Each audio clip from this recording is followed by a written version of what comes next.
98. Promis, ce n'est pas une date liée au foot, c'est le numéro de l'épisode que vous êtes en train d'écouter. Et ça veut dire une chose, ça veut dire qu'on s'approche du numéro 100, ça veut dire que ça va faire bientôt 2 ans qu'on se retrouve toutes les semaines le jeudi pour un nouvel épisode. Donc je voulais tout d'abord vous remercier pour ça, parce que je suis tellement fière, tellement contente de pouvoir vous retrouver chaque semaine plus nombreuses, le jeudi donc, pour un nouvel épisode de podcast. C'est un vrai plaisir de vous retrouver chaque semaine. Et pour fêter cet événement, les épisodes 98, 99 et bien entendu 100 sont des épisodes exceptionnels. Vous allez pouvoir découvrir 3 femmes qui m'inspirent au quotidien et on commence aujourd'hui avec Cindy Séchaud. Cindy Séchaud, c'est ma mentor dans la classe orange de la BSB, mais c'est aussi une superstar d'Instagram. Ça ne veut pas dire qu'elle a des millions de followers, mais ça veut dire qu'elle a craqué le code, elle sait comment fonctionne l'algorithme et elle s'est donné pour mission d'aider un maximum d'entrepreneurs à utiliser Instagram comme levier. Donc autant vous dire que je suis sûre que cet épisode va beaucoup vous inspirer. Non seulement parce que sa solution est géniale et je le sais pour la tester et l'appliquer depuis plusieurs semaines, mais aussi parce que c'est une femme chef d'entreprise qui a un parcours hyper intéressant. Je ne vous en dis pas plus, le titre de l'épisode L'art de se planter pour réussir vous donne déjà des indices. Alors, assez parlé, place maintenant au générique avant de retrouver Cindy. À tout de suite. Bonjour et bienvenue dans le podcast Happy Personal Shopping. Je suis Maïté Despréaux, bulle de mode, mentor business spécialisée dans l'accompagnement des conseillères en images et personal shoppers débutantes. Forte de plus de 15 ans d'expérience comme personal shopper, j'ai le plaisir de vous guider pour vous lancer dans cette activité passion. Dans ce podcast, nous aborderons 4 grandes thématiques pour vous aider à démarrer et à exercer sereinement. Première, la stratégie et l'organisation. Des conseils pratiques pour développer votre activité tout en préservant du temps pour vous. Deuxième, l'état d'esprit entrepreneurial.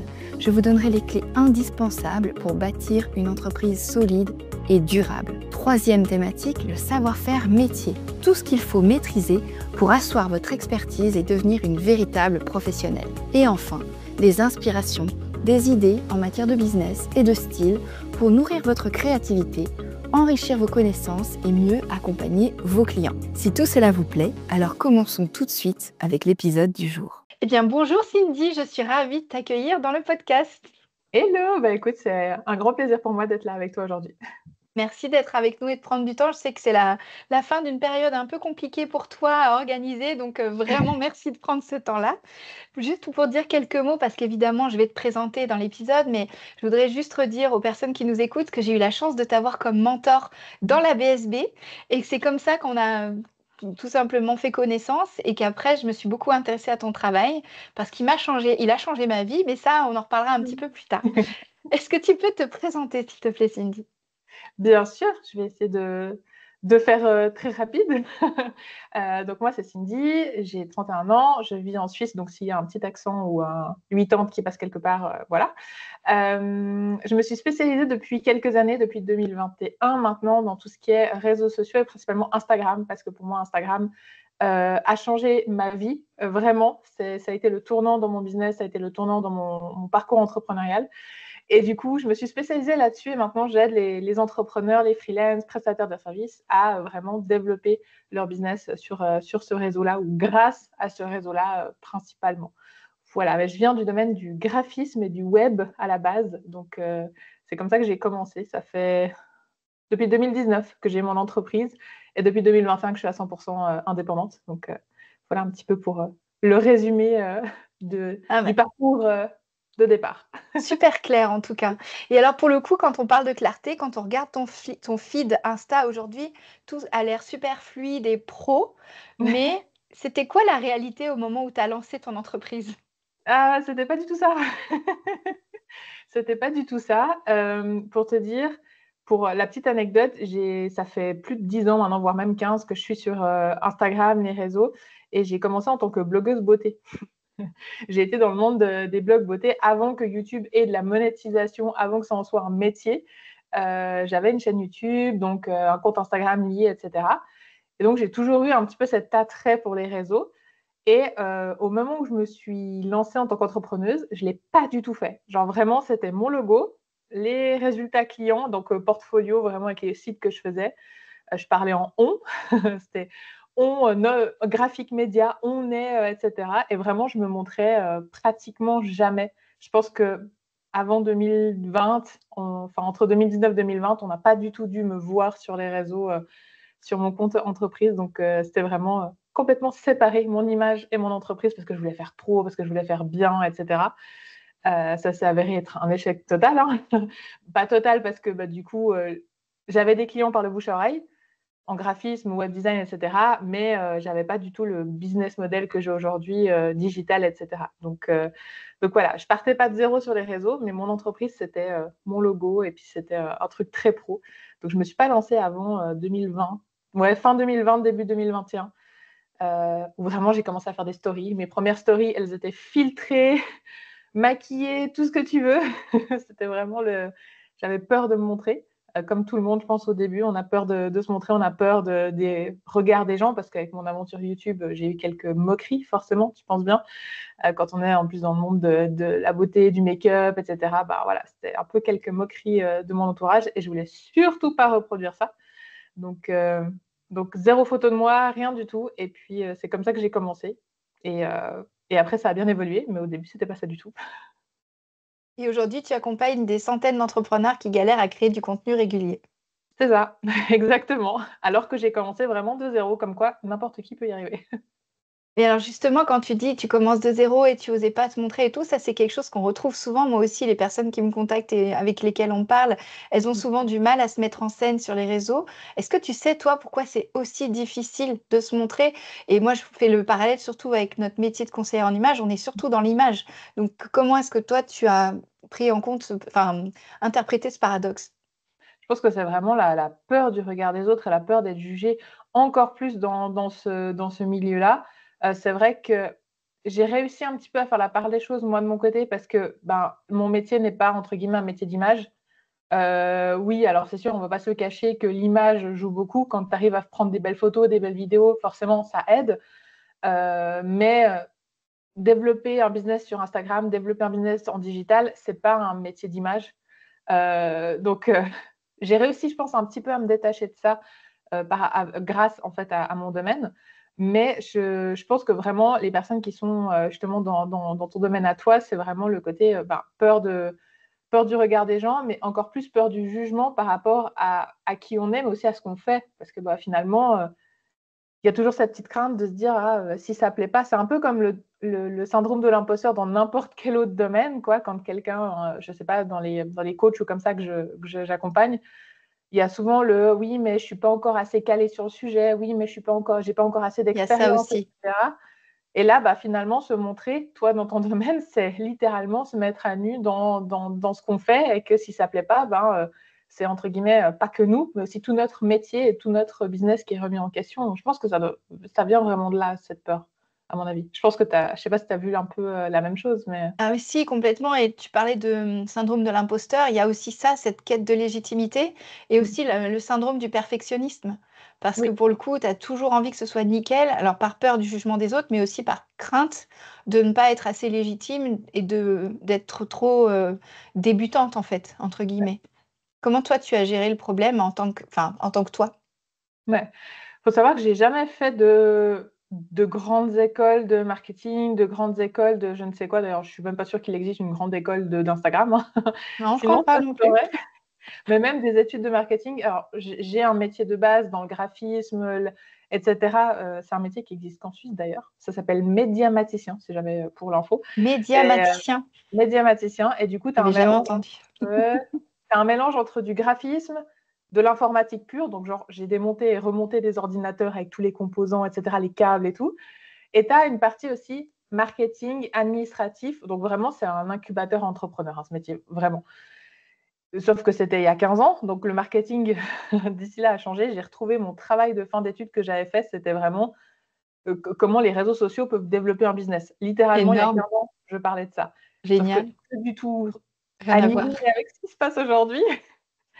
Et du coup, quand on voit que ça change tellement, on se dit, en fait, même si j'avais fait une école de marketing ou je sais pas quoi il y a 10 ans, aujourd'hui, je serais obligée de réapprendre les choses, de me reformer, voilà, d'être autodidacte. Et donc, du coup, en étant quasiment autodidacte, parce qu'il y a 15 ans, on n'avait pas de cours sur les réseaux sociaux, donc je peux presque dire que je suis quasiment 100% autodidacte dans le domaine, tu tu as toujours ce syndrome de l'imposteur et aujourd'hui encore, je l'ai et je me compare aux autres quand il y a d'autres personnes qui ont plein d'abonnés sur Instagram ou comme ça.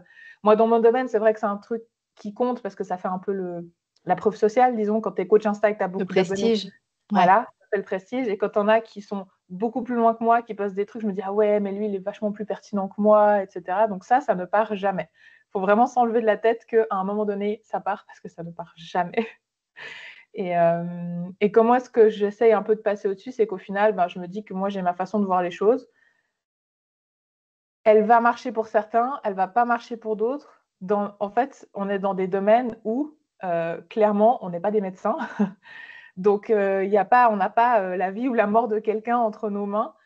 Et si on se plante ou si on a une façon de voir les choses ou une façon d'aimer les choses pas la même que d'autres personnes, c'est pas grave et on finira par toucher les bonnes personnes. C'est même mieux, quoi, finalement. C'est même mieux. Donc voilà un Ça peu comment moi je m'aide de ce côté-là. Ouais, mais c'est intéressant ce que tu dis parce que du coup, tu dis: «J'ai ma façon de voir les choses». Est-ce que cette histoire d'authenticité, c'est la clé pour toi pour réussir sur Insta aujourd'hui?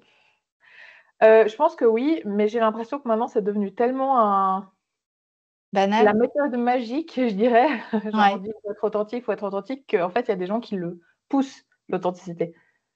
Et ça, du coup, ça fait un peu l'effet inverse où quand c'est trop, tu sens que c'est trop. Donc oui, mais enfin, faut vraiment prendre l'authenticité comme rester soi-même, en fait. Pas forcer un trait, pas forcer quelque chose, vraiment juste rester soi-même.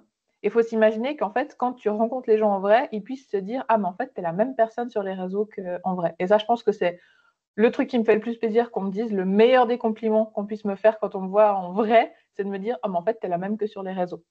Voilà. C'est ce que toi tu Des fois un recherches? peu plus timide, des fois un peu plus timide au début, mais au final après, voilà, la même, c'est ça. Ouais, c'est important cette authenticité-là, enfin le fait de dire qu'on est soi-même, parce que les gens au final, au-delà d'acheter un service, ils achètent une personne au final. C'est ce que Ouais. tu ressens toi aussi? Ouais, c'est ça, parce qu'au final des coachs Instagram, il y en a des dizaines et des dizaines, des personal shoppers, il y en a des dizaines et des dizaines, des conseillers en images, il y en a des dizaines et des dizaines, donc finalement, qu'est-ce qui va faire en sorte que quelqu'un te choisisse toi et pas quelqu'un d'autre? Ben, ça va être, ta personnalité, hein. C'est pas ton logo, c'est pas, les valeurs de ton entreprise, c'est toi finalement. Qu'est-ce que toi tu dégages? Est-ce que la personne se reconnaît dans ton histoire? Est-ce que la personne se reconnaît dans ton parcours, dans ton style aussi finalement, vous dans votre domaine, c'est est-ce que la personne se reconnaît dans votre style, voilà, tu vois? Ouais, Au-delà de toutes les compétences, techniques et cetera qu'au final, à partir du moment où tu es formé et que tu es, tout le monde les a. voilà, c'est ça, tu les as et après c'est comment tu les mets en pratique, toi avec tes clients, quoi. Mmh. Carrément. Est-ce que, le fait d'être soi et d'être vraiment soi, sans trop forcer comme disait le trait, ça se retrouve aussi dans ton offre de produits et de services à ton avis? Ça peut, clairement ça peut. De toute façon, que ce soit dans tes produits, dans tes services, dans ta manière de faire, dans ta communication, plus tu vas te démarquer, plus tu auras des chances finalement de sortir du lot.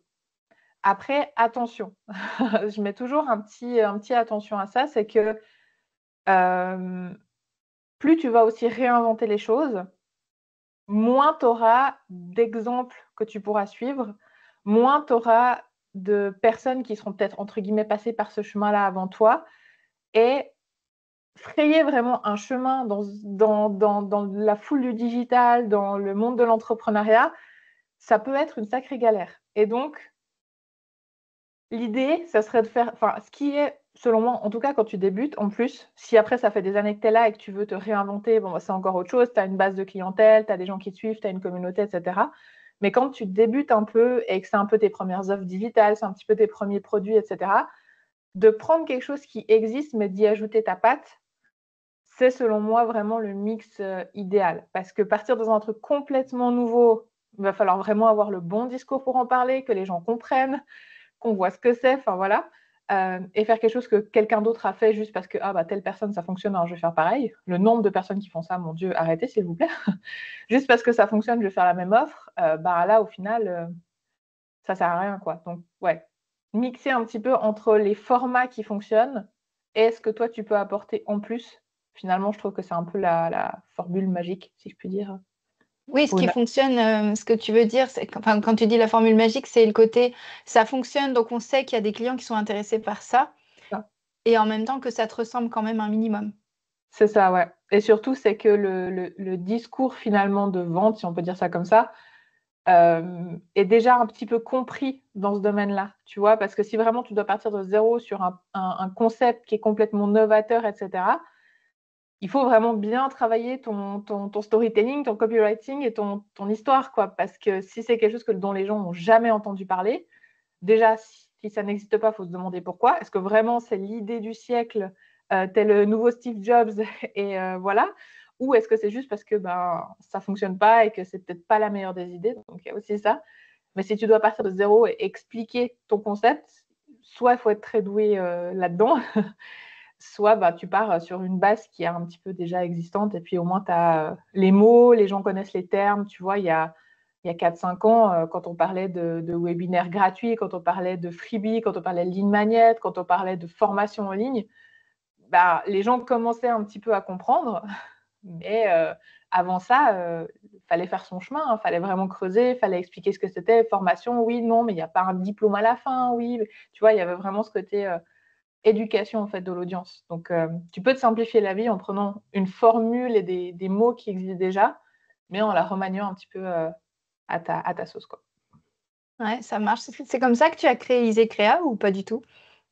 Oui, entre guillemets, oui. C'est un peu ça. C'est un peu ça. J'ai pris un format qui fonctionnait. Pour te dire, le format membership, c'est un format, je crois que c'est le deuxième truc que j'ai voulu lancer. Donc en 2021, j'ai lancé ma première formation en ligne Canva Power. Et en automne, hiver 2021, le deuxième truc que je voulais lancer, c'était un membership. J'avais déjà cette idée de membership de template et tout, mais ça n'existait pas encore trop. Alors, ça se faisait beaucoup aux États-Unis, mais du côté francophone, ça ne se faisait pas beaucoup. Et vraiment, le terme déjà membership, encore maintenant, il y a des gens qui ont un peu de peine avec ça. Donc, membership, abonnement et tout ça, et il y a un peu de peine. Et j'ai eu beaucoup de personnes qui me disaient ah, mais j'avais pas compris que ça se renouvelait automatiquement, alors que c'est marqué abonnement. Donc, voilà, il y a des choses encore à faire. Mais à l'époque, j'avais peur un peu de la technique. On n'avait pas les outils qu'il y a maintenant. Les gens ne savaient pas trop ce que c'était. Donc voilà, j'ai préféré un peu laisser ça de côté et finalement rester dans ce qui fonctionnait à l'époque. Grossière erreur, j'aurais dû lancer le membership à ce moment-là. C'est là où je me suis plantée. Mais sinon, du coup, ouais, je pense que c'est un peu un mix du truc de départ que je voulais faire avec un petit peu les besoins actuels que j'ai pu remarquer sur le marché, quoi. OK. Parce que oui, je ne l'ai pas forcément dit tout à l'heure, mais Easy Crea, c'est ton produit phare aujourd'hui, c'est une référence dans ce que tu fais. C'est un principe très simple. Tu as tout simplement, en fait, tous les posts Instagram qui sont prêts. Tu as plus qu'à les personnaliser avec tes couleurs et avec ton sujet et hop, c'est parti. Donc tu simplifies énormément la création de contenu. En plus, tu guides les personnes pour, créer leur contenu en fonction de leur offre et de leur, clientèle, et cetera. Mais donc pour en arriver là, j'ai cru comprendre que tu t'étais bien planté avant et ça m'intéresse beaucoup parce que parmi les personnes qui nous écoutent, il y a aussi des femmes qui n'osent pas se lancer parce qu'elles ont peur de se tromper. Mais en fait, se tromper, c'est parfois la bonne chose à faire. Est-ce que tu peux nous raconter un peu pourquoi tu t'es trompée justement? Ouais, vraiment, en fait, moi, j'ai un mot d'ordre dans mon business, c'est à partir du moment où j'ai une idée, que j'estime qu'elle est pas trop mal et que j'ai vraiment pesé un peu le pour, le contre, que j'ai analysé le marché, je la fais. Je la mets en place, je la fais, je la lance et après, j'avise. Est-ce que ça fonctionne? Est-ce que ça fonctionne pas pour un premier jet, etc. Et du coup, au moment où j'ai imaginé le membership pour la toute première fois, c'était pas du tout comme ça, c'était plus des templates. Là, on est vraiment sur du contenu pur, on n'est pas que sur des templates. Et du coup, c'était le grand moment où il fallait faire sa formation signature, son programme signature, son programme phare, faire du high ticket, tu vois, du plus cher et tout ça. Et j'avais, moi, ma petite formation Canva Power qui fonctionnait bien, qui tournait bien. Mais ouais, je me suis dit, ah, je peux peut-être aller plus loin. Tu vois, il y avait aussi l'appel du, ah, je peux aller plus loin, je peux faire plus, je peux aller chercher plus haut. Et tout le monde à ce moment-là était là, non, mais il faut que tu lances un programme où tu as tout à l'intérieur, qui vaut plusieurs milliers de francs. Bon, du coup, je parle en francs hein, parce que voilà, c'est T'inquiète. habituel. vaut plusieurs milliers de francs, donc plusieurs milliers d'euros. Et j'étais ouais, moi, c'est pas trop ce que je voulais faire, mais bon, j'étais un peu dans des masterminds, dans des groupes d'entrepreneurs tout le monde me disait ça, mais tu fais un parcours de A à Z sur comment créer du contenu et tout. Donc, je me suis dit, bon, bah, si tout le monde me dit qu'il faut faire ça, je vais les écouter. Donc, toute l'année 2022, du coup, la grande majorité de l'année 2022, j'ai travaillé sur ce qui était à l'époque la Digital Media School. Ça s'appelait la Digital Media School. Où l'idée, c'était vraiment d'avoir un espace en ligne où tu pouvais avoir tu pouvais prendre soit des modules que tu souhaitais, suivant ce que tu voulais, la base du business, Canva, trouver des idées de contenu. Bref, il y avait plein de modules. Ou alors, tu pouvais prendre le parcours complet et avoir le tout, quoi. Donc, trop bien, je prépare ça, je tourne toutes les formations. À l'époque, je m'entoure d'une équipe. Donc, j'avais 3 personnes qui travaillaient avec moi, donc 3 freelances à rémunérer en même temps. Et du coup, vraiment, on travaille là-dessus tout 2022. Moi, j'étais persuadée que ça allait fonctionner, etc., etc. On lance en septembre. J'ai fait 6 ventes. Alors, c'est pas rien, on est d'accord. C'est du programme complet, finalement. Offre de lancement, webinaire de lancement. Bref, j'avais fait une identité visuelle à part. J'avais fait un nouveau compte Instagram. Je m'étais vraiment donné. Et j'ai fait 6 ventes. Alors que c'était le travail de presque toute une année. Ce qui représente moins de 10 000 euros de chiffre d'affaires en ayant tous mes prestataires à payer, etc., etc. Donc, on peut considérer ça comme un gros échec. Alors, les 6 personnes, après, je les ai suivies, on a fait les choses, enfin, c'était génial. Elles sont toujours clientes, la majorité. Je crois la grande majorité sont dans EasyCrea maintenant pour continuer avec moi, mais vraiment, ça a été le flop du siècle, quoi. Donc, ça a été... j'ai suivi ce qu'on m'avait dit de faire, j'ai pas écouté ce que j'avais moi envie de faire, et voilà ce que ça a donné. Déception, quoi. C'est ça. Grosse déception. Et finalement, sur un truc où je me suis pas tant éclatée que ça à le faire, tu vois. Parce que, bah oui, c'était des formations à tourner. Chouette. Alors, la formation en ligne, c'est génial parce qu'une fois que c'est fait, bah, après, tu peux la vendre à l'infini. Et puis, bah, forcément, en termes de revenus passifs, c'est quand même hyper intéressant. Mais moi, j'ai besoin de cette nouveauté. J'ai besoin de quand même pouvoir avoir une action envers les gens, etc. Et moi, juste avoir des formations en ligne en mode autonome, c'est pas le truc que j'aime le plus. Mais en même temps, ben, c'est quand même sympa de pouvoir accompagner un nombre illimité de personnes sans non plus être prise par des rendez-vous tout le temps, etc. Donc, fallait trouver un entre-deux. Et ce gros programme, bah, ça n'a pas fonctionné, ça ne m'a pas plu. On a fermé les portes, ne serait-ce que 2 ou 3 mois après. Alors, j'ai continué d'accompagner et de fournir ce que j'avais promis aux personnes qui étaient dedans. Mais ça s'est terminé assez rapidement, quoi. Ouais, t'avais plus de plaisir et beaucoup plus de frustration finalement. Non, c'était ça. Puis au final, après, bah, fallait faire rentrer des gens à l'intérieur sur des tarifs énormes. Alors, j'ai rien contre les personnes qui font des accompagnements, des formations à des gros tarifs, 1 000, 2 000, 3 000, 5 000, 10 000 euros. J'ai aucun problème avec ça parce que la plupart du temps, c'est des accompagnements qui sont bien structurés et tout ça. Mais moi, c'est vraiment pas le genre de produit, le genre de choses qui me plaît. Je préfère faire des plus petites choses à plus petit tarif, mais pouvoir accompagner plus de personnes, enfin vraiment pour que un maximum de personnes puissent être là. Et moi, j'avais pas envie de. Enfin, je suis seule maintenant, j'ai plus du tout de freelance avec moi, j'ai plus d'assistante, j'ai rien du tout. Vraiment, je suis solo. Et j'ai pas envie de construire une équipe. J'ai envie que mon business, ce soit vraiment. Moi, je me suis lancée en tant qu'entrepreneur pour être libre, quoi. Et gérer une équipe, pour moi, c'est pas être libre. Avoir des contraintes vraiment en termes d'horaire, c'est-à-dire des rendez-vous tout le temps où tu as 3 jours de coaching par semaine, où tu enchaînes les rendez-vous. Pour moi, c'est pas la liberté. Donc, fallait trouver un peu un entre-deux, quoi, finalement. Et c'est là que EasyCrea est revenu sur le devant de la scène. C'est là que EasyCrea est revenu sur le devant de la scène. Et ouais, je l'ai lancé du coup en 2024. Ouais, tout 2023, ça a été beaucoup de restructuration. J'ai repris la création de contenu pour des clients. Enfin, moi-même, je créais tout le contenu pour les gens. J'avais une dizaine de clients tous les mois et ça me suffisait. Et du coup, j'ai fait tout 2023 comme ça.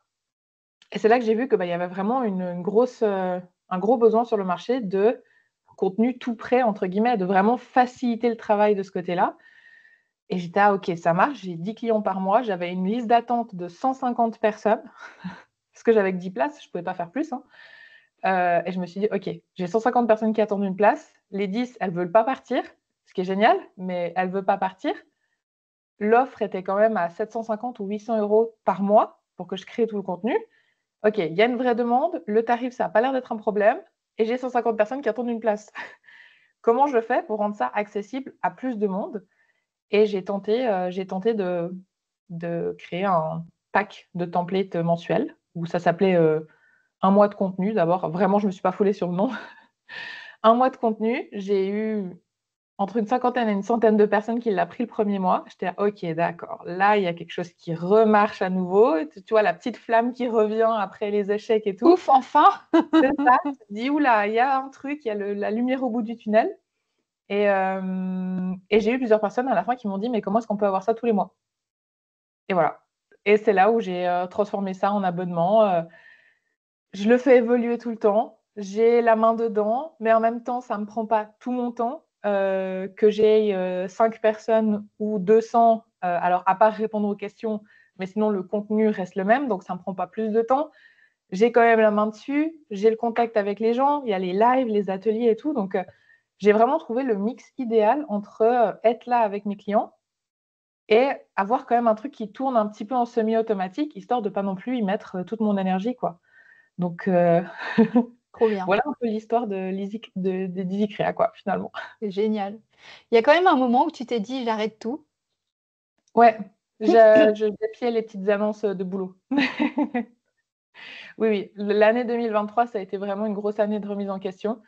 Il s'est passé aussi beaucoup de choses du côté privé, parce que cette année-là, je me suis mariée. Ouais, 2023, je me suis mariée. On a enclenché un peu les projets aussi familiaux, etc.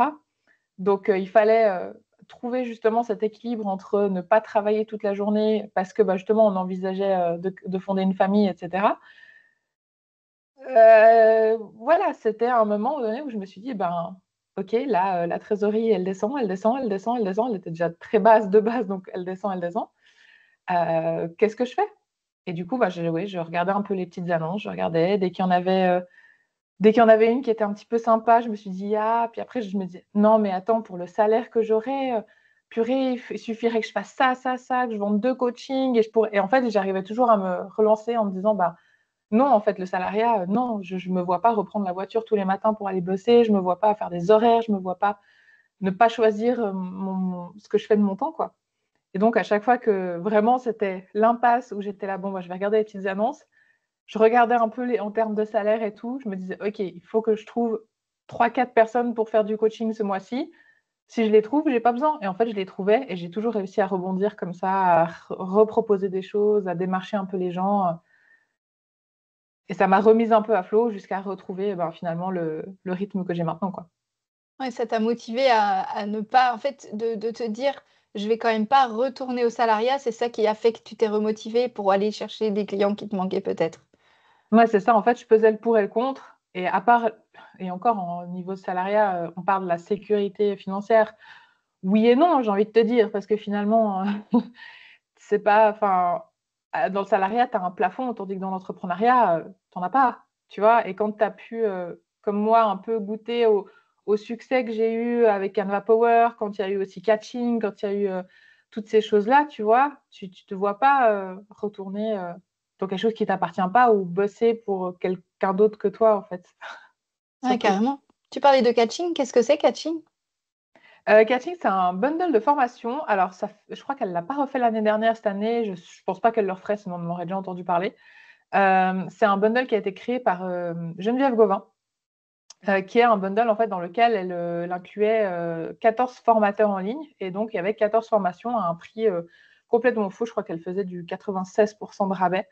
Donc c'était un truc au moment où j'ai lancé Canva Power, c'était the place to be quand tu étais, entrepreneur dans le digital. Si ta formation était là-dedans, c'est bon, tu décolles, il y avait, les plus grands entrepreneurs, Aline, Safia, les JNJ, enfin tout le monde était dedans. Et du coup, j'ai fait partie de l'année 2022. Ouais, Trop 2022. bien. J'ai lancé Canva Power en 2021. J'y ai vraiment été au culot, hein. C'est moi qui l'ai contacté. À l'époque, je la connaissais pas du tout. Enfin, j'avais contact avec Aline parce que je sors aussi de la BSB comme toi. J'avais contact avec Aline, mais je n'ai pas forcément demandé de me faire pistonner ou quoi que ce soit. Je lui ai envoyé un petit message à Jen en disant, voilà, je vais lancer telle formation en juin. Est-ce que c'est quelque chose qui t'intéresserait pour catching? C'était déjà la 2e ou 3e année qu'elle faisait. Et puis, j'avais adoré le concept. J'étais, waouh, trop bien, génial et tout.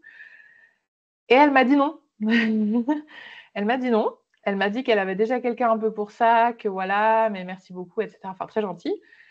J'ai lancé la formation. Ça a cartonné. Ça a commencé à faire un petit peu de bruit, etc. Et je suis retournée vers elle en disant, bah écoute, voilà, je sais que tu m'avais dit que tu avais déjà quelqu'un. Je voulais juste te montrer les résultats pour te montrer que la formation plaît, la formation fonctionne, qu'elle commence un peu à faire son petit bonhomme de chemin. Et je pense que les chiffres l'ont impressionnée. Je sais qu'elle regarde beaucoup aux chiffres aussi et tout. Et après, elle me dit, OK, bah go, allons-y, quoi. Et c'est comme ça que j'ai eu Canva Power dans Catching 2022, si je ne me trompe pas. Ouais. Trop bien. Et du coup c'est 3000 personnes qui ont acheté le bundle, donc 3000 personnes qui sont passées dans ma formation, qui ont testé mes méthodes et qui après ont pu soit redevenir clients d'autres choses derrière, soit juste apprendre à me connaître, quoi, finalement. Génial. Tout ça grâce au culot, en fait. Vraiment au culot. Et on m'a dit non et j'y suis retournée parce que vraiment, je croyais en mon produit, je croyais en mon concept et il y avait les résultats derrière. Donc, j'étais go, quoi. Enfin, je risquais rien à part un 2e non. Et au pire, c'était pas grave. Ça fait mal à J'adore. l'ego de prendre des noms, mais c'est tout ce que ça fait. Oui, c'est ça. Et puis, on ne sait jamais. En fait, moi, je dis à mes enfants, le nom, tu l'as déjà, donc demande quoi. Ouais, c'est ça. Excellent. Exactement. Moi, je trouve qu'avec les enfants, quand ils te demandent 2-3 fois, mais que tu as déjà dit non, ça doit être un peu différent. Mais dans l'entrepreneuriat, un non, ce n'est pas forcément définitif. Ça veut juste peut-être dire pas tout de suite. Ah, pour les enfants aussi, hein, des fois, c'est ça. Mais c'est une belle expérience. En tout cas, je crois que c'est inspirant le fait de se dire que c'est pas grave si la première fois tu te plantes. Tu peux Ouais, recommencer. En fait, il y a rien de définitif et même parfois on dit non parce qu'on est poli, en fait. ouais, Mais ça peut tout à fait être intéressant par la suite. Donc c'est une belle leçon en tout cas. Ouais. Et ouais. de toutes ces années, donc 2022, 2020, enfin 2021, depuis 2021 que tu es sur ce projet-là, c'est quoi le plus bel apprentissage que tu aies eu? Ah, je pense que c'était ça, vraiment, d'y aller au culot, hein. Et vraiment le côté ne pas avoir peur de demander, ne pas avoir peur d'oser, ne pas avoir peur de faire les choses, quoi, de tenter. Parce qu'au final, tu apprendras toujours plus et tu auras toujours plus de résultats, que ce soit en termes d'apprentissage, de chiffres, de tout ce que tu veux, tu auras toujours plus de résultats en faisant les choses, en demandant, en osant, qu'en restant derrière ton écran à rien faire et à peaufiner, à te dire oui, mais est-ce que c'est assez bien, est-ce que c'est pas bien, est-ce que machin. Lance-toi. Si c'est bien, tu le verras. Là, quand j'avais fait le 1 mois de contenu, je me suis dit, OK, ça refonctionne, il y a un truc, comment est-ce que je peux l'adapter? De rebondir, surtout de jamais rester figé, de toujours rebondir. Ça, c'est vraiment un truc qui est indispensable quand on est entrepreneur. C'est il y a un truc qui ne marche pas. OK, pourquoi? Comment est-ce que je peux améliorer ça? Comment est-ce que je peux changer? OK, là, il y a un truc, ça a l'air de bien fonctionner. Comment est-ce que je peux l'amplifier aussi derrière, tu vois? Ouais, je pense que c'est vraiment ça. Le fait de rebondir, d'oser demander, d'oser aller vers les gens, et de vraiment, de passer à l'action, en fait. Parce qu'un projet, si tu le mets pas en concrétisation, qu'est-ce que tu risques? Qu'est-ce que tu risques? Et Tu tu as tout risques à y plus à gagner. jamais le lancer qu'à le lancer, quoi, finalement. Ouais, Donc, puis tu as tout à y gagner derrière si ça fonctionne, en fait. ça. Si ça fonctionne, génial. Si ça fonctionne pas, tu as au moins appris quelque chose et tu peux essayer d'analyser pourquoi, au Ouais, final. carrément. Et Ah, souvent les raisons de pourquoi ça fonctionne pas, elles sont assez, pas assez logiques, mais souvent c'est soit parce que, on a communiqué trop tard, on n'a pas bien expliqué, on n'a pas bien ciblé vraiment la problématique, on l'a pas fait pour les bonnes raisons aussi. Parce que ça, je sais qu'il y a énormément de personnes qui disent: «Ouais, je vais lancer mon produit digital, ma formation en ligne parce que ça va être de l'argent facile». Si c'était facile, ça se saurait. Voilà, c'est pas parce qu'il y a des gens qui vous font croire que c'est facile et qu'en un claquement de doigts, on peut avoir 10 000 balles tous les mois avec un petit produit à 30 balles. Non, oui, c'est possible, mais ça se fait pas en un claquement de doigts. Et souvent, c'est ça, c'est toujours un peu ce que je remarque. La communication trop tard, le fait de ne pas prendre ça au sérieux, de ne pas le faire pour les bonnes raisons et de le faire que pour l'argent, finalement. Et ouais, c'est vraiment le truc qui, chez moi, a toujours fonctionné, c'est quand je l'ai fait parce que j'ai remarqué qu'il y avait un besoin, que je l'ai testé sur un petit groupe de personnes ou que je l'ai fait pendant en one-one un certain temps. Et ensuite, je me suis dit, OK, là, il y a un besoin. Comment est-ce que je peux l'étendre plus loin et le faire et en faire profiter plus de personnes? Canva Power, ça a été ça. J'étais graphiste et je me suis dit, j'en ai marre que les gens fassent des visuels tout pourris. J'ai envie de leur apprendre à utiliser un outil facile. Comment est-ce que je peux, au lieu de juste moi faire les visuels, faire des trucs, leur apprendre à faire eux-mêmes? Bam, ça a marché. Et EasyCrea, pareil. J'ai pris des clients en one-one, j'ai fait pour eux. OK, vraiment, ça fonctionne. Il y a des résultats et en plus, ça leur simplifie la vie. J'essaie sur une plus grande échelle, ça fonctionne, et ben je le mets plus loin. Et la seule fois où ça n'a pas fonctionné, c'est quand on m'a dit faut que tu fasses un produit signature, gros, parce que voilà, tu vois, si tu chiffres plus, tu auras plus d'argent, machin. Et je me suis fait un peu happer par l'appât du gain aussi, probablement à ce moment-là. Et c'est là que ça n'a pas fonctionné. Donc, Ouais, tu le c'est faisais bien, pour hein. l'argent. C'est ça, exactement. Si tu devais refaire, tu ferais quoi de différent? J'écouterai pas les autres. Je pense que c'est ça le pire, c'est que j'écouterai pas ce que les autres me disent. Enfin, pas tout le monde en tout cas. Ou j'apprendrai à mieux m'entourer. Parce que ça, c'est aussi un truc dans l'entrepreneuriat en ligne. Tu peux vite te faire, surtout quand tu grandis assez vite comme moi j'ai grandi. Parce que finalement, je suis vraiment passée de, je vais pas dire de complète inconnue à connue, parce que je me considère pas comme Beyoncé, on est bien d'accord, mais je suis passée vraiment si on parle en termes d'abonnés, je suis passée de 300 abonnés à 2000 en peut-être 6 mois. Et après, je suis passée de 2000 à 15 000 en 2 mois aussi. Donc, j'ai vraiment eu ce boom d'un coup. Ensuite, il y a eu Catching, donc gros boom aussi. Je me suis fait lancer dans la cour des grands. Et en fait, il y a vraiment ce côté requin. Il y a vraiment ce côté requin aussi dans ce monde-là, où forcément, les gens vont venir graviter autour de toi, vont venir te prendre ton audience, enfin, pas prendre ton audience, mais profiter de ta notoriété, profiter de tout ça. Et vraiment, au début, j'ai fait confiance aux mauvaises personnes. J'ai écouté les mauvaises personnes. Et du coup, c'est ça qui m'a un peu plombée. Donc là, vraiment, c'est si tu sens que c'est pas aligné, n'y va pas, quoi. Enfin, voilà, vraiment, n'écoute pas forcément les il faut faire ça, il faut faire ça. Regarde comment toi tu te sens avec ça, quoi. Ah, j'adore, c'est très sage ce que tu nous dis là et je trouve que c'est aussi quelque chose qui manque parfois. Enfin, le fait on a tous ce côté un peu bon élève de se dire: «On va suivre les bonnes idées, les bons conseils qu'on nous donne», mais effectivement, sans être forcément assez méfiant ou alors sans être forcément assez au courant. Aline, elle a publié un podcast il y a pas longtemps, elle en parlait dans sa newsletter aussi, le côté intuition, comme quoi c'est pas toujours le bon moment. Enfin, je sais pas si tu l'as écouté aussi, mais ça m'avait parlé. Que cette intuition qu'on a quand on débute, c'est pas la même que quand on a déjà un peu de bouteille et Ouais, que ça vaut le coup de se former en attendant d'avoir, assez de recul pour pouvoir prendre la bonne altitude de recul quoi, en fait. ouais, c'est ça. Et il faut surtout, ouais, se former auprès des bonnes personnes, je dirais. Mais dire ça, c'est facile parce qu'au final, enfin, c'est quoi une bonne personne? Mmh.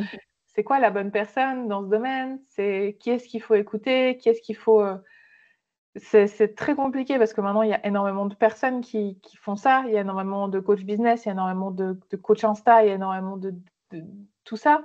Et du coup, tu es là, mais qui j'écoute? Qui est-ce que je vais croire? Qui est-ce que et c'est encore une fois, si on en revient à ce qu'on disait au début, l'authenticité, la façon dont la personne elle est. Heu, est-ce que tu te connectes avec la personne? Est-ce qu'il y a quelque chose, enfin, est-ce que la personne quand elle parle, quand elle fait ses podcasts, tu te dis: «Ah, elle est hautaine», mais bon, ça fonctionne, mais elle est hautaine quand même, hein. Ou est-ce que justement tu adhères à la personnalité? C'est ça aussi qui change beaucoup. Alors après, il y en a bien sûr qui font les bisounours sur les réseaux, puis qui derrière, voilà, font un peu n'importe quoi et il y a rien à l'intérieur, mais c'est un peu le jeu, j'ai envie de te Ouais, dire. c'est C'est un peu vrai, le jeu. c'est Mais vrai. tu as quand même des métriques qui sont assez intéressantes, le nombre de clients, les gens qui te recommandent, bah, à quel point la personne est accessible aussi, c'est quand même des points qui font la différence. Tu vois, si on prend l'exemple d'Aline, c'est quelqu'un qui reste super accessible malgré, tout ce qu'elle a à faire, tout ce qu'elle a sur les réseaux et tout. C'est quelqu'un qui est super accessible. Tu as vraiment, une masse de personnes qui sont passées par elle et qui ont des témoignages et des retours incroyables. Et après, de toute façon, si toi-même tu fais pas l'effort, tu peux avoir la meilleure des coachs, Ça ça marchera savait pas. rien, quoi. Donc, il y a Bah, aussi cet état tellement. d'esprit à se dire, OK, je m'y mets, mais je m'y mets réellement et pas se dire: Je vais voir, je prends ce qu'il y a, mais oh, bah, c'était peut-être pas fait pour moi» et puis de pas réellement, y aller, quoi. Il y a aussi ça, quoi. Donc c'est très Oui. compliqué de se dire, quelle est la bonne personne. Il y a plein de critères, mais Mais voilà. j'aime bien ce que tu dis sur le fait de dire: «Bah, j'ai une idée, je la teste et on verra bien», parce qu'effectivement, tant que tu l'as pas mise en œuvre, tu Ouais, peux pas savoir, en fait. ouais, mais il faut le faire, il faut le faire. Et il faut le faire à fond, pas qu'à moitié, parce que si tu prends qu'une petite brique, c'est pas avec une seule brique que tu construis un mur, tu vois? C'est une brique, puis après une autre, puis après une autre, puis il y a du ciment entre 2, puis faut maintenir et souvent c'est sur le long terme et le problème, c'est qu'on a tellement vu passer que le digital, c'était rapide, facile et que ça rapportait gros, que maintenant les gens pensent que, bah, en une semaine, ils peuvent monter un produit digital, ils peuvent, lancer leur truc. Alors, pour certaines exceptions, oui, bien sûr, c'est faisable, mais pour la majorité des gens, c'est pas réaliste. C'est Ouais, vraiment pas carrément. réaliste. Et dans le conseil en images, c'est pareil parce qu'il y a beaucoup de concurrence aujourd'hui sur les réseaux. Tu vois défiler des tas de filles qui sont là avec leurs, tissus de colorimétrie et cetera et tu as plein de jeunes entrepreneurs, pour les appeler comme ça, qui se reconvertissent et qui sont happés par, bah, cette envie de mettre en œuvre leur passion pour, gagner leur vie. Mais après, de là à se rendre compte ce que ça veut dire vraiment et de développer cette posture du chef d'entreprise parce que je crois que, quel que soit le domaine, il y a quand même des choses que tu dois apprendre. Alors, si tu peux les apprendre auprès de quelqu'un, c'est mieux, mais tant que tu les as pas expérimentées toi-même, de toute façon, ça reste lettre morte. Qu'est-ce que tu en penses, toi? Ah, mais c'est ça et il faut pas se leurrer et souvent quand je dis ça, je le dis pas souvent publiquement, mais quand je le dis, c'est pas toujours la phrase qui fait plaisir, mais pas tout le monde est fait pour être entrepreneur. Ouais, Pas tout le monde est fait pour être entrepreneur, c'est pas facile. C'est beaucoup de charge mentale, c'est beaucoup de responsabilités, c'est beaucoup de sacrifices, c'est beaucoup de choses comme ça. Alors quand tu y arrives et que tu fais les choses, c'est incroyable, on va pas se mentir. Enfin, c'est de pouvoir vivre de sa passion, de pouvoir être libre, de pouvoir c'est incroyable. Mais c'est des nuits blanches, c'est des week-ends, c'est des heures et en fait, si tu es pas prêt à mettre cet investissement que ce soit financier ou en termes de temps, hein, parce qu'au final, se former, l'énergie, ouais. oui, c'est pas ce qui coûterait le plus cher, je dirais, parce qu'au final, je pense que peut-être en 5 ans, si j'ai dépensé, allez, 5 000 dans des formations, c'est peut-être le grand max, tu vois? Et c'est des petits trucs par-ci par-là, à part la BSB qui a coûté le je crois que la BSB, c'est l'une des formations qui m'a coûté le plus cher, tu vois? Donc finalement, je me suis pas non plus formée, dans des trucs, des masterminds à 25 000 balles ou j'en sais rien quoi, tu vois? Donc je dirais, c'est surtout en termes de temps, d'énergie, d'investissement, à quel point voilà et que quand tu bloques sur quelque chose, d'avoir l'état d'esprit de chercher la solution par toi-même et de pas attendre que quelqu'un te la donne ou que quelqu'un te réponde ou et cetera. C'est va chercher. Maintenant entre YouTube, ChatGPT, Google, tout ça, tu as tout à ta disposition, même gratuitement, hein, j'ai envie de te dire, même gratuitement, tu trouves tout à disposition pour vraiment démarrer et commencer à faire quelque chose et les personnes qui attendent que ça leur tombe dessus et que quelqu'un fasse à leur place ou de trouver la baguette magique, souvent c'est ça, c'est les gens attendent de toi que tu leur donnes la baguette magique, ben, ça marche pas comme ça, Il y en a malheureusement. pas. Ouais, Non, sinon la je pense baguette magique, que c'est toi. ah, exactement, avant qu'elle soit magique, il faut bien la façonner. C'est clair. Tu m'étonnes. Ah, mais en tout cas, t ton retour, je le trouve très intéressant, le fait d'avoir eu cet «échec», entre guillemets, «échec», parce que tu l'as dit, tu as quand même eu 6 ventes, donc tu as quand même réussi à convaincre sur ton projet-là, mais il a pas eu autant d'impact que le suivant, EasyCréa, parce que justement, tu étais pas aligné et le Ouais. fait, d'avoir pu développer, c'est fou. Après, tu vois, je me dis, les filles qui écoutent cet épisode de podcast avec toi, elles se disent: «Oui, mais elle, c'est facile, elle a déjà des clientes». Est-ce que tu peux nous dire comment tu as trouvé, toi, ces clientes, ces clients qui t'ont fait confiance en attendant que tu puisses mettre en œuvre EasyCréa? Tu dis du coup donc quand j'ai fait du one-one un petit peu entre 2 Ouais, ou de manière générale même, de manière générale ou enfin comme tu veux, mais parce que tu vois, la question, c'est souvent ça: «Oui, mais moi, j'ai pas de clientes, en fait, donc je peux pas construire quelque chose avec des stats, des résultats ou quoi que ce soit, parce que j'ai même pas les premières clientes». Donc comment tu as fait, toi?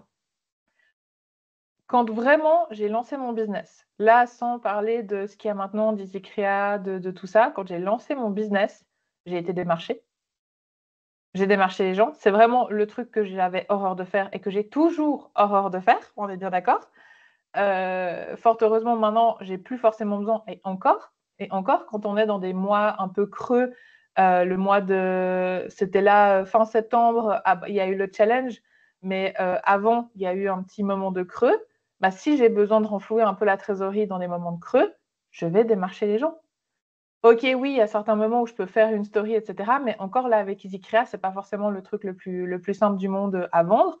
Si j'ai besoin, bah, je vais démarcher des gens et j'essaie de vendre du one-one. C'est-à-dire que là, en l'occurrence, moi, j'ai un principe d'audit Instagram qui tourne aussi. Je ne le mets pas trop en avant parce que ce n'est pas ce que je veux mettre en avant principalement.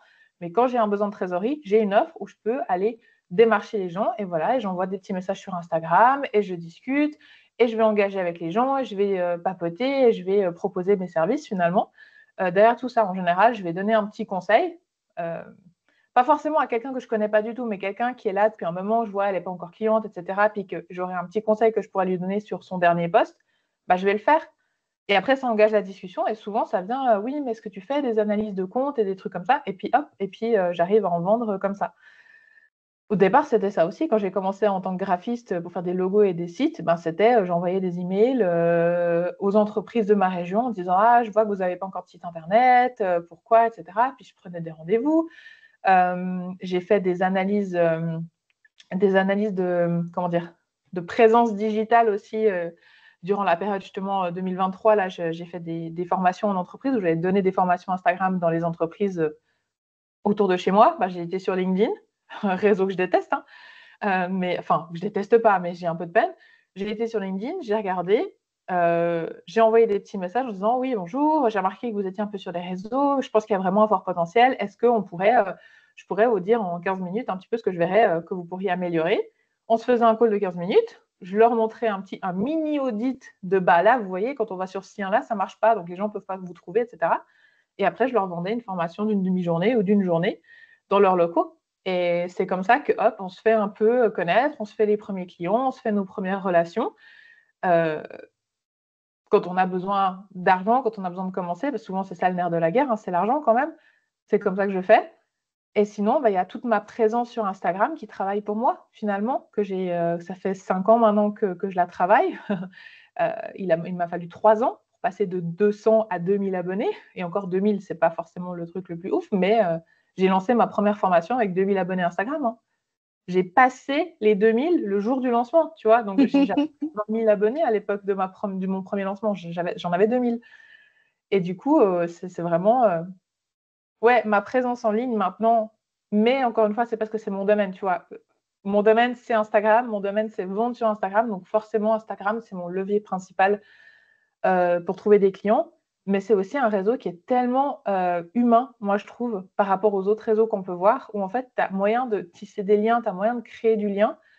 Et du coup, les échanges sont simplifiés. Tu peux envoyer un message, tu réponds aux commentaires, enfin, voilà, tu peux créer des liens avec des gens. Et au moment où la personne aura besoin de quelqu'un comme toi, bah, c'est à toi qu'elle va penser plutôt qu'à quelqu'un d'autre. Donc, c'est des relations qui s'entretiennent. Et très souvent, ce qui est horrible, c'est que les gens viennent vers moi à un moment donné en disant bah là, je dois remplir mon calendrier pour la fin d'année, j'aimerais me mettre à Instagram pour le faire. Je dis bah ouais, mais il te reste un mois avant d'arriver à la fin d'année. En un mois, tu peux rien faire. Instagram, ça se travaille, c'est sur le long terme, Enfin, tu vas pas popper du jour au lendemain. Alors oui, il y a des gens qui le font, mais souvent c'est des influenceurs et c'est pas ciblé, c'est de la masse pour rien. Enfin voilà, Ouais, donc c'est pas qualifié, quoi. c'est ça, d'attendre le dernier moment. Ou alors j'ai des gens aussi qui disent non, mais je vais me lancer que dans un an, du coup j'attends. Mais commence maintenant, construis ta communauté maintenant que tu n'as rien à vendre, pour que quand le jour tu as un truc, enfin qu'un jour tu as un truc à vendre, les gens sont déjà là en fait, finalement. Et c'est Ouais. vraiment le truc, quoi, d'avoir cette communauté constamment en fait sur Instagram. C'est ça qui me permet quand j'ai un truc à vendre ou quand j'ai une promo ou quand j'ai quelque chose, hop, ça se vend, quoi, Ouais, tu finalement. capitalises sur ce que tu as déjà et quand on n'a pas de clients, on a du temps, donc autant capitaliser sur le temps qu'on a et faire quelque chose. Ah, c'est exactement ça. Là, tu mets le doigt sur un point très important. Si tu n'as pas de clients, c'est que tu as du temps.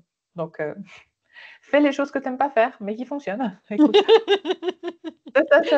voilà, c'est le démarchage, on déteste faire ça, mais au début, tu n'as pas trop le choix, quoi. Au C'est ce début, qui tu n'as pas marche. trop le choix. À moins Mmh. que vraiment tu te donnes à fond ou vraiment tu te dis, bah là, vraiment, c'est les réseaux ou puis tu y vas sur et Instagram et YouTube et tu développes un truc de foot parce que tu as un concept, etc. Mais sinon, pour trouver tes premiers clients, il y a ça. Et même, je dirais que je pense que les premiers travaux graphiques que j'ai faits, je ne vais pas dire que je les ai faits gratuitement, mais presque. Alors, je ne suis pas l'adepte du pour commencer, fais des trucs gratuits, hein. Moi non plus. Loin de là. Mmh. Mais par contre, il y a des choses, et encore même maintenant, c'est des choses que potentiellement je pourrais adapter à des moments où il y a peut-être des creux. C'est de faire des choses pour des gens sans forcément qu'ils te le demandent. Par exemple, là, bah, je me dirais, ah bah tiens, j'ai un peu de temps, il me faudrait un peu plus de clients dans les créas. Hop, je prends 5-6 templates, je vais vers une personne que j'aimerais trop avoir dans les créas. Je lui dis, bah regarde, j'ai personnalisé 1 ou 2 templates, vas-y, tu peux les utiliser si tu veux, puis tu regardes ce que ça donne. La personne est convaincue, elle rejoint les créas. J'ai pensé à ça, parce que j'ai vu une vidéo de quelqu'un qui disait il refait le site internet de quelqu'un, il le dit, bah voilà, j'ai fait ça, est-ce que ça vous plaît? Si vous voulez, on peut le mettre en ligne pendant 7 jours pour voir comment ça se passe. Et on regarde. Il le met en ligne pendant 7 jours. La personne a plein de nouveaux rendez-vous, mais au bout de ces jours, elle dit, bah voilà, on est arrivé à la fin. Est-ce que vous voulez le garder? Dans ce cas-là, c'est temps. Et si vous voulez pas le garder, tu vois, il y a plein de petites astuces, de petits trucs. Enfin, on peut faire tellement de choses. On peut faire tellement de choses. Et des fois, de donner un aperçu de ce qu'on peut faire, c'est aussi la meilleure des idées, quoi. Carrément, dans le conseil en images, en plus, je pense que c'est facile à faire si tu as Ouais. déjà en plus des book styles, des choses comme ça qui sont «tout prêts» entre guillemets et que tu vas adapter en fonction de la personne que tu as devant toi, quoi. Ouais, clairement, Mmh. clairement. Tu peux donner un petit truc, tu vois, une petite cacahuète qui ouvre l'appétit sur le repas, quoi, finalement. Ouais, qui montre ton expertise, mais sans en donner trop. Parce que je suis d'accord avec toi, le gratuit, c'est vraiment la pire chose à faire au début, sauf Ça si tu as une dévalorise. visibilité de malade, mais sinon c'est pas possible, quoi. Ouais, puis si tu as la visibilité enfin, oui, ça dépend pour qui tu le fais, finalement. Bah, Ouais, c'est c'est vrai, ça. c'est vrai. Bah, 1re partie de Beyoncé, tu le fais, quoi, c'est je pense. Même, je la paye pour y être, si tu veux. Non, ça, c'est sûr, mais et ça va avec le fait, d'oser justement, demander, d'oser, accoster les gens parce que je pense clairement que si j'avais pas osé demander mes premiers lives à Aline à l'époque ou que j'avais pas osé demander à Jen pour apparaître dans le catching, je sais pas si j'en serais là aujourd'hui, honnêtement. Je dois énormément de choses à ces deux femmes et elles le savent. Elles le savent, je leur dis souvent. Et du coup, voilà, c'est d'oser, vas-y. Enfin, t'as rien à Lance-toi. perdre à part un nom et encore, le nom va pas te tuer, quoi. Exactement. Ce Mm. qui ne te tue pas te rend plus fort, comme dirait la pub ou je sais plus quoi là. C'est ça. Non, mais c'est ça, enfin, je pense, tu as raison de parler d'ego parce qu'au final, c'est vraiment ça qui te fait le plus mal. Mais Mm. quelque part, tu as besoin qu'on te dise non aussi pour comprendre que ce que tu fais n'est pas parfait, certes, mais qu'il peut répondre à un besoin et que tu as juste besoin de l'affiner pour que ce soit encore plus adapté et que ça réponde parfaitement aux besoins de la personne par contre. Que ce soit Ouais. pas parfait, mais que ça réponde aux besoins de la personne. Ça vraiment, Ouais. je crois. Non, c'est ça. Et vraiment, y aller toujours. En fait, aussi, un truc qui m'a beaucoup aidé à obtenir un peu plus de oui, parce que c'est un peu l'idée quand même d'avoir un peu plus de oui, c'est vraiment toujours te demander qu'est-ce que la personne en face y gagne. Parce que souvent, nous, on est là, ouais, je veux faire un live avec si, machin, parce qu'elle a une grosse communauté, alors ça va m'apporter de la visibilité, tu vois. Mais qu'est-ce que la personne a à y gagner, finalement? Ouais, Tu vois? Qu'est-ce que la personne a à y gagner? Et je trouve que ce que tu as fait avec moi là pour ce podcast, ça a été un super exemple parce que finalement, tu as d'abord parlé du fait de vouloir présenter les ICREA à ta communauté parce que tu sais que ça pourrait les aider et tout, en plus d'être dans les ICREA aussi. Et du coup, vraiment, tu as ce côté, bah oui, de venir parler des ICREA si ça peut aider ta communauté et tout. Enfin, et du coup, bah, il y a l'épisode de podcast qui se met autour.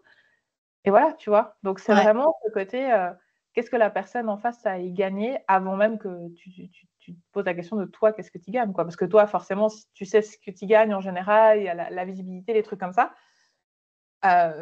mais qu'est-ce que l'autre a à y gagner finalement? Ouais, de toujours penser c'est marrant parce que la newsletter que j'ai envoyée hier, tu vois, c'était sur le partenariat. Sur cette Mmh. idée de dire qu'en fait mais ce que je reviens sur ce que tu disais, le fait de créer une relation, je crois que c'est ça la clé, tu vois? J'en ai parlé pas mal, récemment. La relation, c'est ça qui fait le tout parce que c'est parce que tu as une relation avec quelqu'un en particulier que tu as envie de faire un projet, que tu as envie de créer quelque chose et après, ben, il y a des relations, ça marche, tant mieux. Il y en a d'autres, ça marche pas. Mais en soi, tu as gagné tu as appris des choses grâce à la personne et tu as mis en œuvre des projets. Et puis, il y en a certains qui vont fonctionner, qui vont éclater et c'est super. Et si les autres, tu les gardes sous le coude parce qu'ils ne sont pas encore assez approfondis, ben, au moins, tu les as et tu les as fait germer quelque part. Ouais, clairement. Il y a vraiment ce côté, surtout quand tu veux que ce soit une relation, entre guillemets, quand tu n'es pas forcément au même niveau, disons en termes de visibilité, par exemple, Ouais, il y a toujours ce côté forcément le côté ouais, elle va être là que pour ma visibilité, puis en fait le reste on s'en fout, puis elle s'en fiche de moi, etc. Enfin, en tout cas, je sais que moi j'ai vécu assez souvent ce genre de choses-là, où au final la personne, ben, sympa, avant qu'on tourne ensemble, avant qu'on fasse quelque chose ensemble, puis après, ben, plus de nouvelles, qu'est-ce qui se ouais. passe, tu vois, projet, machin et tout. Et du coup, il y a vraiment ce côté, justement, le côté vraiment partage, le côté qu'est-ce que chacun a apporté à l'autre. Or, le côté visibilité, etc., vraiment, qu'est-ce que chacun peut s'apporter? Et c'est hyper important. Et je trouve que ça, souvent, on l'oublie. Et partenariat, ça ne veut pas dire d'aller chercher vers quelqu'un qui a plus que toi, tu vois, plus de notoriété, plus de visibilité. Des fois, c'est juste avec quelqu'un qui fait pas forcément la même chose que toi, mais qui a la même cible. Tu vois, moi, ça, je trouve que c'est assez important. C'est qu'il faudrait que ce soit quelqu'un avec qui vous matchez en termes de cible, que vous pouvez les aider différemment, mais que vous puissiez les aider. Et moi, c'est souvent comme ça que les partenariats ont bien fonctionné. C'est parce qu'on avait une cible similaire, des coachs, des freelances, hop, cible similaire. Et ça fonctionne assez bien comme ça, quoi. Quelle que soit la notoriété de l'un ou l'autre, bah, il y a un apport de compétences des deux côtés pour le même type de personne, quoi, finalement. Ouais, exactement. Ouais, je suis bien d'accord. Mm. Trop bien. Alors, on a passé à peu près 1 heure ensemble. Est-ce que tu aurais, pour terminer, 3 conseils à donner à quelqu'un qui est comme la personne qui nous écoute aujourd'hui, débutante parce qu'elle s'est formée, pas forcément lancée parce que justement elle a plein de blocages dont on a parlé tout à l'heure, le perfectionnisme, le syndrome de l'imposteur, la peur d'être jugée par par son entourage ou par tout simplement, le monde entier avec l'algorithme. Qu'est-ce que tu aurais, toi, comme 3 conseils principaux à donner, chère mentor Cindy? On revient dans le cadre un peu Instagram, hein, on est d'accord, on ne va pas parler Vas-y. d'entrepreneuriat de manière générale. Si on Ah revient bah, dans tu le peux donner cadre, l'entrepreneuriat général, ça me va aussi, enfin, comme tu veux, en fait. il y aurait tellement de conseils. Non, Tu peux revenir si tu veux. c'est pas, je vais pas forcément dire que c'est des conseils, c'est plus un peu des retours d'expérience, tu vois, un petit peu comme ce qu'on a fait tout au long du podcast, mais plus des retours d'expérience qui font qu'il y a des choses qui ont fonctionné pour moi et donc je parle avec mon prisme, mais c'est des choses qui, je pense, peuvent s'adapter à pas mal de personnes. Euh, je dirais qu'à partir du moment où toi, tu fais un pas de plus que les autres, tu peux pas te tromper. Enfin, tant que tu passes à l'action, il y a vraiment ce côté passe à l'action. On en a déjà parlé tout à l'heure, mais tant que tu passes à l'action, même si c'est pas parfait, même si tu as des critiques, et j'aime bien dire qu'à partir du moment où tu as des critiques, c'est là où tu commences à percer. Mon premier hater, moi sur Instagram, je l'ai célébré parce que je me suis dit, c'est bon, j'ai percé, j'ai un hater, c'est parfait. Énorme. Je l'ai vu comme ça, vraiment, le côté, ben, c'est que ce que je fais est visible, quoi. Et des gens prennent le temps de laisser un commentaire négatif. Ouais, ces gens n'ont vraiment rien à faire de leur vie, donc c'est que j'ai réussi, tu vois. Il y a J'adore. vraiment ça. Donc, si tu as la peur du regard des autres, ouais, c'est de se dire, le jour où tu auras un commentaire négatif, c'est que tu as percé, quoi. Donc, franchement, vas-y, fais-le à fond jusqu'à ce que tu aies un commentaire négatif et tu sais que tu es sur la bonne voie. Donc, ouais, vraiment ce côté passage à l'action et tu seras jamais critiqué par quelqu'un qui fait mieux que toi, ça c'est sûr. Parce que ces personnes-là n'auront pas ton temps, n'auront pas le temps de critiquer ou alors, voilà, tu seras jamais critiqué par quelqu'un qui fait mieux. Ça, c'est le premier truc. Euh, pour les personnes qui voudraient un petit peu justement faire en sorte que Instagram devienne un levier, parce que vraiment, je le vois comme un levier, c'est juste, comme on disait, de privilégier les interactions, vraiment d'essayer de créer un maximum des relations avec les gens. Et ça, plus tu as un petit compte, plus c'est facile, parce qu'au final, tu vas pouvoir être proche d'à peu près toutes les personnes qui sont sur ton compte. Quand on est à 27 000 abonnés, là, comme je suis, tu peux pas être proche de tout le monde. C'est pas possible. Et des fois, c'est un peu frustrant parce que tu as plein de Ouais. personnes qui t'envoient des commentaires et ou des messages et tu sens qu'elle a envie de continuer la discussion avec toi et tu es là, bah ouais, mais j'en ai 50 autres à répondre derrière toi, je suis vraiment désolée, mais je peux pas passer 3 heures, 4 heures par jour sur mes messages Insta, tu vois. Donc ça, des fois, c'est un peu frustrant et du coup, quand tu as un petit compte, de pouvoir justement créer ces conversations. Si elles ne viennent pas à toi toute seule, tu peux les créer et rien ne t'empêche d'aller écrire aux gens. Tant que tu ne le fais pas en mode salut, je suis Cindy, j'ai ça à te vendre, les gens ne vont pas te repousser. Et puis au pire, ils ne te répondent pas et puis c'est pas grave.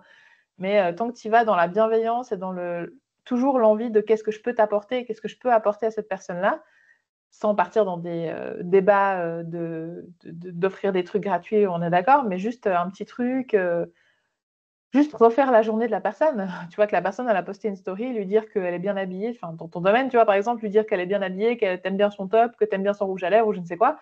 Rien que ça, ça fait plaisir. Quel que soit ton domaine d'activité, ça fait plaisir. Donc, ouais, vraiment profiter de créer ces relations sur les réseaux sociaux, créer ces relations le plus tôt possible. Et après, si on part sur un conseil peut-être un poil plus stratégique, aussi par rapport à Instagram, c'est qu'une fois que tu as commencé, n'arrête pas. Tu peux faire des pauses, tu peux avoir des moments de mou, tu peux avoir des moments où tu ralentis, il n'y a pas de souci, mais ne stoppe jamais trop longtemps. Vraiment, parce que c'est le meilleur moyen que les gens t'oublient, honnêtement. J'en ai fait les frais moi cette année. Là, les 3 premiers mois de la grossesse, j'ai complètement disparu d'Instagram, vraiment. Et je sens encore aujourd'hui que j'ai de la peine à reprendre le rythme sur l'algorithme parce que forcément, Instagram, son but, c'est que les gens restent dessus. Donc, si toi, tu postes pas, tu fais pas rester les gens, tu es moins mis en avant. Ça, c'est quand même une réalité. Donc, plus tu arrives à être là, cherche pas à faire un post par jour dès le début, quoi. Une fois, 2 fois, augmente petit à petit. Commence 1 fois, commence 2 fois, commence 3 fois. Et voilà, mais vraiment, une fois que tu as commencé, ne t'arrête pas juste parce qu'il y a un échec, ne t'arrête pas juste parce que voilà. Parce que tu sais jamais à quel moment ça peut fonctionner. Même maintenant encore, avec presque 30 000 abonnés, j'ai des posts qui font des flops. C'est pas grave, il m'a appris un truc, puis après, il y en a un autre qui marche, puis il y en a 10 qui flopent, puis après, il y en a un qui marche, puis il y en a de nouveau 10 qui flopent. C'est vraiment c'est la vie d'Instagram. Les posts sont comme ça, c'est ça. Tu sais jamais pas vraiment. Le prendre personnellement. Non, c'est ça, vraiment pas. Vraiment, vraiment pas. Et voilà, ce seraient les 3 conseils que je pourrais donner comme ça. Il y a un petit peu de tout. Ah ben écoute, c'est parfait. En tout cas, merci beaucoup parce que pour le coup, tu nous as beaucoup parlé de ta posture d'entrepreneur et ça, c'est un thème cher au podcast. Donc, merci pour ça, Cindy. Et puis, c'était un plaisir de t'écouter. Merci à toi de m'avoir donné la parole sur ce sujet. C'est pas souvent que je peux parler de tout ça, donc merci à toi pour cet espace-là. Avec grand plaisir. Profite bien de la fin de ta grossesse. C'est toi qui l'as abordé. Donc, je voulais pas le faire si tu l'avais pas fait. Donc, je te souhaite vraiment de bien en profiter. Et puis, tu es la bienvenue si tu veux revenir en 2026 dans le podcast. On parlera d'autres sujets. Il y aura d'autres problématiques à ce moment-là. Je pense d'autres challenges. Mais... C'est ça, c'est clair. Tu seras une maman preneur. Alors là, c'est encore autre chose. C'est ça, exactement. Je serai une maman et une entrepreneur. C'est ça. Je ne peux pas mélanger les deux. Ouais, carrément. Mais c'est intéressant en tout cas. Ouais, génial. Merci encore d'être venue. Et puis bon, je rappelle aux personnes qui ont envie d'essayer EasyCrea qu'elles peuvent le faire. Je mets le lien dans la description de l'épisode. Et puis sinon, il y a Cindy sur Insta, c'est Graphique Média. Et on peut te retrouver facilement. Enfin, je remettrai l'Insta aussi si jamais les personnes ont des questions à te poser ou quoi. Merci beaucoup, Cindy. Je te dis à très bientôt. Profite bien. Merci. Voilà, c'est terminé. J'espère que cet épisode vous a plu. Je vous recommande d'aller tester le travail de Cindy avec sa semaine d'essai EasyCrea. Le lien est en description. Et je vous donne rendez-vous la semaine prochaine pour l'épisode 99 et une rencontre, une autre femme chef d'entreprise dont le parcours va aussi vous inspirer, j'en suis sûre.